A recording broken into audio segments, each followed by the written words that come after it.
So today I'm going to show you the toilet here or the basta yung CR dito sa Hong Kong, ang kanilang public toilet. So we're gonna show you. So dito sa Hong Kong, guys, may mga park po dito every place, no, bawat mga lugar ay may mga public toilet sila. So I'm gonna show you what looks like their toilet here, their public toilet here in Hong Kong. So ayan, guys, kung nakikita nyo, that's for men's. Ayan, men's toilet. So bawal tayo pumasok dyan, syempre. So dito tayo sa toilet ng girls. So ito yung itsura ng public toilet. Ayan, sa men's. Ayan, so of course bawal tayo dyan. So dito tayo, dito naman, yan yung kanilang toilet for this, yung may mga disability. Ayan, ayan.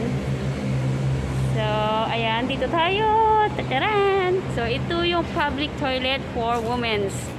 So andito, pasok tayo. Ayan. Yeah, for women's. Ayan. Ayan siya. So unang bungad natin, ayan. So minsan makikita nyo po sa toilet ng pambabae, ganito lang yung nakikita nyo yung drawing. So ayan, so magiging aware po tayo nyan kapag nakikita natin. Kung minsan kasi walang nakalagay for women or ladies, so drawing lang nakalagay na katulad nyan. So tandaan po natin yan.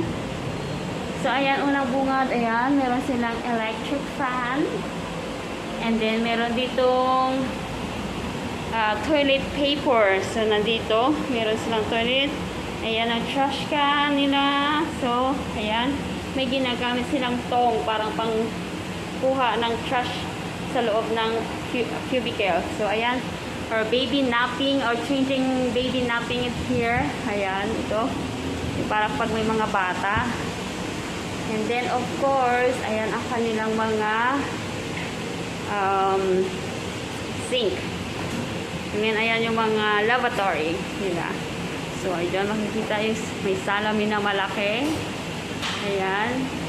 So kung makikita nyo, malaking kaibahan sa public toilet na nasa ating bansa, sa Pilipinas. Kailangan magbayad ng 5 pesos or 10 pesos, no? Kapag magwiwi or pupu, ayan. So ayan, aking mga kasamahan. So dito naman, guys, makikita nyo po yung drying.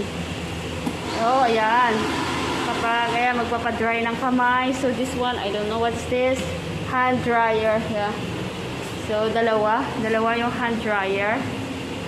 Ayan, yung cubicle nila ay marami. So dito ang cubicle na ito ay ayan, for what is this? Yeah, 1, 2, 3, 4, 5, 6, 7, 8. So they have 7 cubicle here. Ang dami, no? Ang daming cubicle. So ayan, ang lawak. Ang lawak ng.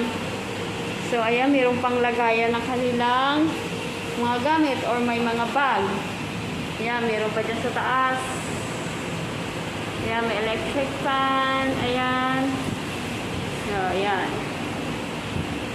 So mas maayos, kompleto ang kanilang mga gamitan dito. So ayan. So pasok tayo. Ayan ang kanilang looban ng cubicle. So of course, ayan, may toilet bowl. And then, ayun, dyan din ang basurahan. So ayan na.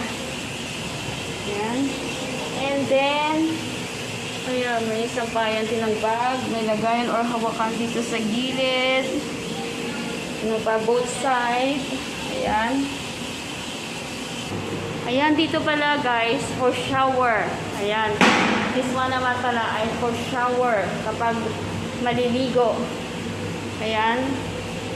Ayan. Kasi dito, guys, itong area na to dito sa amin ay mayroong pang sports. May pang basketball court.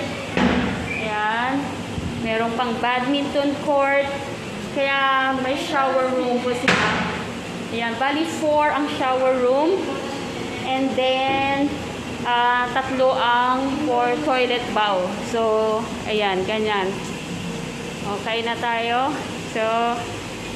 So ayun na nga guys, ganyan ang itsura ng public toilet nila dito sa Hong Kong. So iba-iba naman ang itsura. Hindi naman ganito lahat. But dito sa Hong Kong, every park ay meron silang mga public toilet ba? At meron talagang tissue. No? May tissue talagang nakalagay. No? May tissue, may hand dryer, and yan, halos kumpleto talaga. Hindi tulad dyan sa atin sa Pilipinas. No? May bayad pa, walang tissue, ang tubig, sira-sira pa yung tulo ng tubig. Tapos, pag nagwiwi, may 5 pesos pang singil. Pag nagpupo, may 10 pesos pa. Yung iba, mas mahal pa dyan. Sana ganun din sa atin, no? Yung libre na, may tisyong libre, yung tubig maayos, malinis, may tagalinis talaga, na may pasahod ba. Hindi yung naglilinis sila dahil sisingil pa muna ng 5 or 10 pesos, no? Na pangbayad dun sa pagwiwi at pupo, no? Sana ganun din sa atin, sa bansa natin. Hopefully, sana nga ang Pangulo natin ay isa rin yun matingnan ang hygiene ng public places sa bansa natin. So thank you so much everyone for watching my vlog. Thank you so much. Bye-bye.